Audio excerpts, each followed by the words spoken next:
Hello, I'm so glad you're here. Thanks for joining me. My name is Melissa Lemon, and today I want to talk a little bit about what it is like living with performance anxiety. Um, if you never have to perform, it's probably not a problem for you. and um,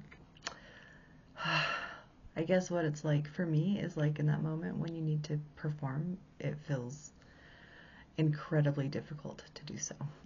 A lot of anxiety, a lot of nerves.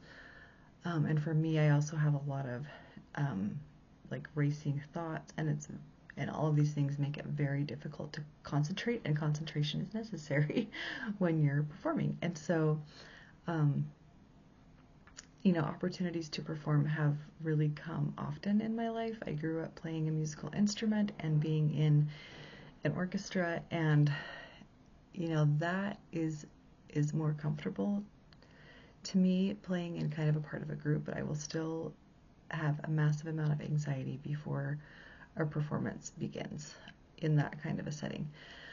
Um, Not necessarily days or weeks before, but okay, that's not true. In that kind of a setting, it would happen literally right before going on stage, kind of thing, is when it would set in. But nowadays, if I have something I have to do in front of people, like say teach a lesson or something, and this does exclude making YouTube videos. For some reason this is not, okay, it does give me a little bit of anxiety, but not the same as doing it in person in real time. So um, gosh, I'm just realizing as I'm thinking about it, I didn't like think about it beforehand, and now I'm like, wow, I really do have a lot of anxiety about this. So when I have to maybe give a lesson or something, if I'm going to be opening my mouth and speaking, the anxiety will exhibit in different ways. For example, I might have dreams, like about a week before I might start having dreams that everything goes wrong, like just that's kind of how the anxiety will play out. And then nerves, which can affect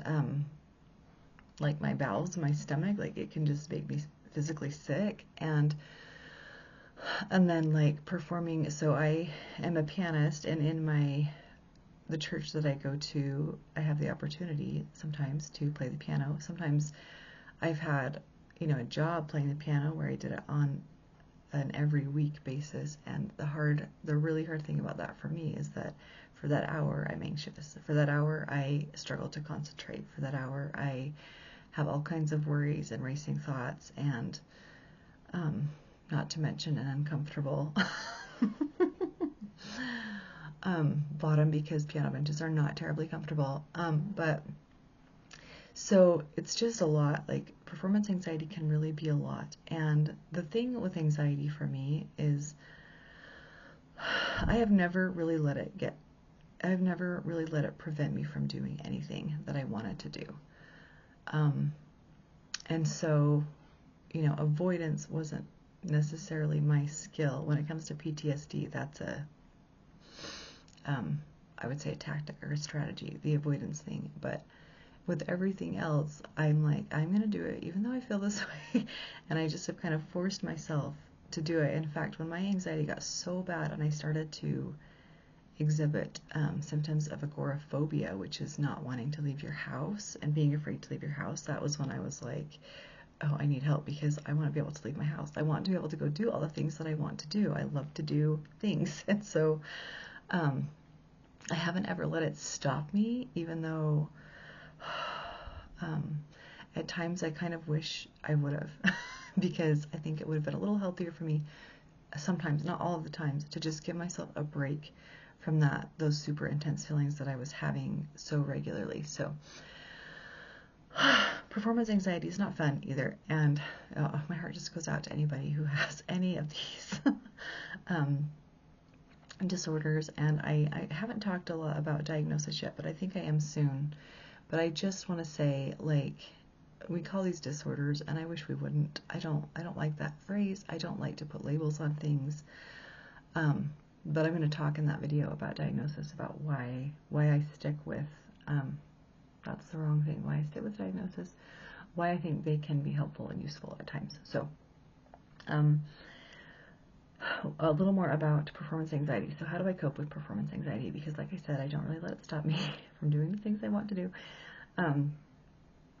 So I mentioned Kava Kava in my video about social anxiety, and Kava Kava is something, if I have to perform, you can pretty much bet I'm taking Kava Kava, and that just helps me to relax. And I also recently, in the last couple of years, I came across the supplement theanine. I think it's an amino acid, and I was reading up on that, and I was like, I'm going to try that and just see. And so I tried it, and I was amazed that theanine, it helps my brain function while I'm performing. So it helps me to be able to focus while I'm performing. And so if I can be relaxed and a little more focused, it does help a lot.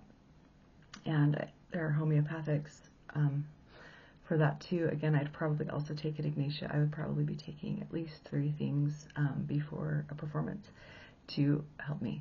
And that's just what I need. So just like social anxiety, I have not delved into performance anxiety on an energetic level. I'm, again, sure there's probably trauma involved, maybe pre-birth trauma. There could potentially be genetics involved and things like that, or absorbed things going on. So, you know, all the things, right? All the things that come energetically that can kind of create this jumble of a problem in our lives. And so I look forward to doing a session someday on performance anxiety for sure.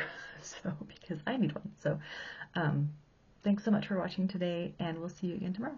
Bye.